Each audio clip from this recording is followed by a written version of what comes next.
Navigating waiting seasons. Finding peace when God says, "Not yet."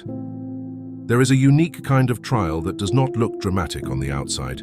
It is not persecution. It is not visible loss. It is not open warfare. It is waiting. The story of Abraham and Sarah teaches us that some of God's greatest promises are fulfilled only after seasons of painful delay. God promised Abraham descendants as numerous as the stars, Genesis 15. Yet years passed, then decades.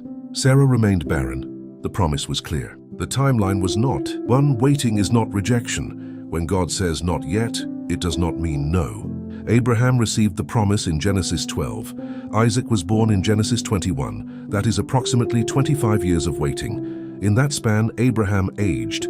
Sarah's biological hope diminished. Circumstances contradicted the promise, but heaven was not silent in indifference. It was working in preparation.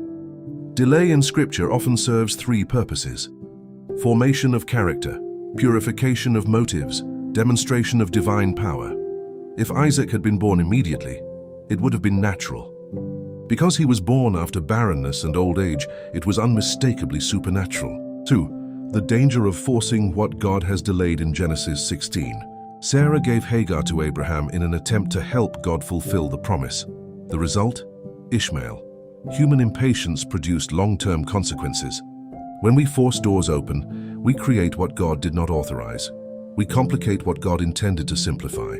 We trade divine timing for temporary relief. Waiting protects us from premature fulfillment. 3. Peace in the process. True peace in waiting is not passive resignation. It is active trust. Romans 4 describes Abraham as one who did not waver through unbelief regarding the promise of God. That does not mean he never struggled. It means he returned to faith. Peace during waiting is built through daily surrender, persistent prayer, refusing comparison, remembering past faithfulness. Waiting seasons are where spiritual muscles are built. 4. God works in hidden years, between promise and fulfillment. God changed Abram's name to Abraham. He established covenant. He refined his understanding of faith. Before Isaac arrived, Abraham himself had to become the father of faith.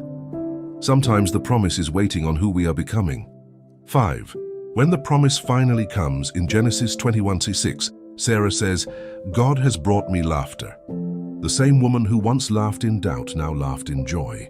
The waiting did not end in shame, it ended in testimony. Your delay is not your denial. Your barrenness is not your identity. Your not yet is not your never. If God has spoken, time cannot cancel it.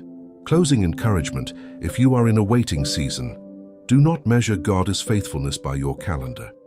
Do not measure His power by your biology, finances, or statistics. Do not interpret silence as absence. The God who fulfilled His promise to Abraham and Sarah is not limited by delay. He specializes in too late. He works beyond impossible. He moves outside human timelines. Your Isaac may be closer than you think.